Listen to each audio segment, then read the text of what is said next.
Oi gente, tudo bem? Hoje nesse vídeo iremos aprender sobre o síndrome coronariano agudo. E ao final desse vídeo eu espero conseguir ajudar vocês a conseguir diferenciar um síndrome coronariano agudo com elevação do ST e sem elevação do ST e principalmente qual a conduta vocês devem ter diante de um paciente com suspeita de um infarto. Mas antes de entrarmos no síndrome coronariano agudo, é preciso relembrar alguns conceitos básicos.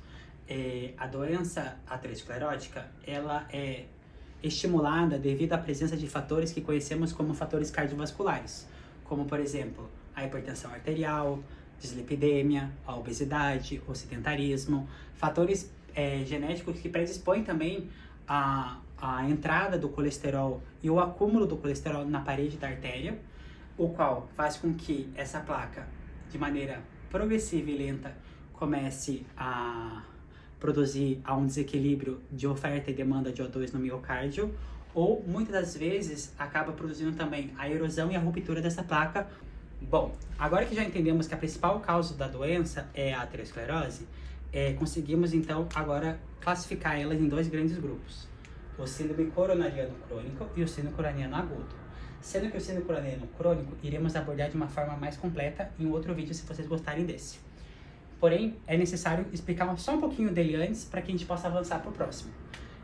A doença coronariana crônica, ela ocorre também justamente quando essa placa aterosclerótica, ela cresce de forma lenta e progressiva, e isso faz um desequilíbrio entre a oferta e a demanda de oxigênio ao miocárdio. No entanto, muitos dos pacientes, eles vão ser assintomáticos por muitos anos.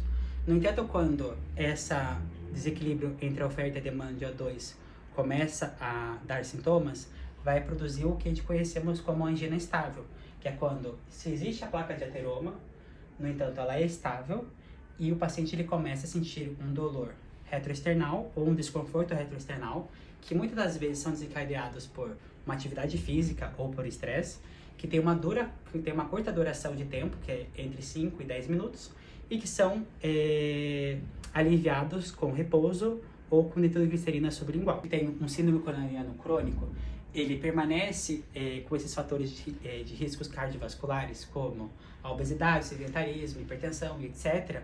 Essa placa que antes era estável, ela continua se inflamando. E ao longo do tempo, essa placa ela começa a inflamar, produzindo erosão, e até que ela gere uma ruptura na placa. E voltamos a lembrar que não tem nada que ver o tamanho da placa, senão essa inflamação constante e persistente no tempo que faz com que essa placa se inflame, desestabilize essa placa e gera então a ruptura e a erosão da placa. Quando a gente começa a pensar no síndrome coronariano agudo, a gente vai dividir ele em três pacientes. O paciente que vai ter uma ruptura da placa com uma obstrução completa devido à ativação do sistema hemostásico, que vai gerar esse trombo de plaqueta, que é um trombo mais duro, então vai ter que ser necessário ter uma reperfusão dessa artéria, porque aqui não vai mais passar o fluxo, aqui agora a gente não está mais numa alteração da oferta e demanda de O2, aqui a gente não tem mais oxigênio, então o miocárdio do paciente, o coração não está mais recebendo oxigênio, então a gente precisa fazer o quê? Uma reperfusão imediata. Então, no eletrocardiograma, iremos ver uma elevação do segmento ST, que nem que está aqui. E também pode ter um paciente que apresente um descenso desse segmento, que é quando esse trombo formado de plaquetas, ele gera uma obstrução parcial da coronária ou de maneira intermitente, que acaba produzindo então esse eletrocardiograma com um pequeno descenso do ST. No entanto, muitas das vezes o paciente ele pode já ter essa clínica muito típica, que é um dolor retroesternal, que é muito opressivo. Ele refere-se muitas das vezes que sente como se tivesse um elefante pisando no seu peito, que essa dor irradia para o braço esquerdo ou para ambos os braços, que pode irradiar a mandíbula, ao epigástrico, ao dorso.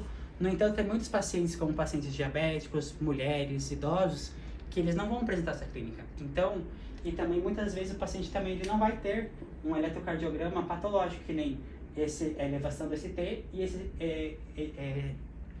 descenso do ST. senão que ele vai apresentar um eletrocardiograma normal, inespecífico ou duvidoso, como é o caso de uma inversão de uma onda T ou também de um bloqueio de ramo esquerdo.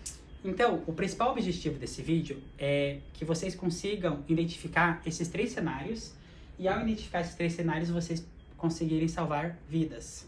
Então, imagine agora que você está no seu plantão e um paciente chega e fale: doutor, eu estou com uma dor no peito. O que você deve fazer diante dessa situação? Primeiro, temos que seguir 3 etapas. Primeiro, analisar a clínica fazendo uma boa anamnese, um exame físico, onde vamos tirar a informação para ver se o paciente tem uma suspeita de estar tendo um infarto. O segundo é solicitar um eletrocardiograma, idealmente em menos de 10 minutos, porque isso nos indica se esse paciente já está nesse síndrome coronário com elevação de ST, ou se ele está numa uma infra-ST, ou se eventualmente ele está num cenário de um eletrocardiograma normal ou inespecífico. E concomitantemente, a gente solicita uma troponina seriada. E ao termos, então, a confirmação, depois dessas 3 etapas que o paciente está nesse primeiro cenário, o principal objetivo aqui nosso, como médico, é reperfusão imediata desse paciente, dessa coronária. No entanto, a gente tem que fazer o que primeiro? Vamos fazer primeiramente uma antiagregação com aspirina de 160 a 325 miligramas mastigável. Vamos fazer uma segunda antiagregação que pode ser com clopidogrel ou com ticagrelor, o qual seja disponível no lugar que vocês trabalhem ou a sistemática do hospital que vocês trabalhem. Também vamos realizar uma antiovulação com heparina não fracionada ou heparina de baixo peso molecular, o qual esteja disponível no lugar que vocês trabalhem. E aí a principal pergunta aqui é: temos uma angioplastia disponível e acessível? Se a resposta for sim, o principal tratamento de eleição vai ser a angioplastia primária com colocação de stents para poder reperfusão.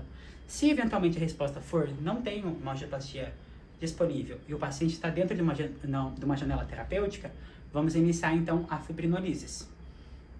Então, no seguinte cenário, né, que seria um paciente que está com um síndrome coronariano agudo sem elevação do ST, aqui já muda totalmente o cenário do tratamento, a abordagem, né? Aqui a gente não tem o objetivo de fazer uma reperfusão imediata com fibrinólise ou também com uma angioplastia primária, senão que a gente vai fazer um tratamento médico, onde a gente vai também fazer o tratamento base do elevação do ST com aspirina e clopidogrel, com uma dupla agregação plaquetária. Vamos anticoagular o paciente também com heparina de baixo peso molecular ou não fracionada e também vamos dar para ele estatinas de alta intensidade. E no terceiro cenário, o objetivo é identificar esse paciente, o que ele tem. Então a gente vai fazer a internação desse paciente, porque a gente não pode excluir um síndrome coronariano agudo somente porque o eletrocardiograma está normal ou porque ele está inespecífico ou ele é duvidoso. Porque muitas das vezes, como a gente já mencionou lá no começo, tem pacientes que eles não vão prestar uma clínica muito típica e às vezes pode estar no começo de um infarto que até inclusive os marcadores como a troponina não estão elevados. Então nesses pacientes o recomendado é interná-los eles numa unidade de dor torácica, fazer a monitorização estreita desse paciente, realizar eletrocardiogramas seriados e também troponinas seriadas. Se depois de umas 6 horas esse paciente está com eletrocardiograma normal, as troponinas não estão elevadas e ele não está inestável hemodinamicamente, esse paciente ele pode ter alta e ir para casa. E com esse paciente teremos que fazer então estudos ambulatoriais para poder investigar a causa desse dolor que ele estava sentindo e essa clínica que ele estava tendo. E acredito que terminamos. Provavelmente esse vídeo não deve ter ficado em 15 minutos, porém eu espero que de alguma maneira tenha ajudado a vocês entenderem um pouco melhor sobre o síndrome coronariano agudo. E se vocês gostaram, dê um like aí no vídeo, guarda para vocês esse vídeo para servir de revisão ou algum repasso para vocês durante prova ou até mesmo no plantão. E se vocês quiserem um vídeo em parte 2 explicando sobre o síndrome coronariano crônico, que também é um tema muito frequente em plantões, escreva aí nos comentários. E é isso, até o próximo.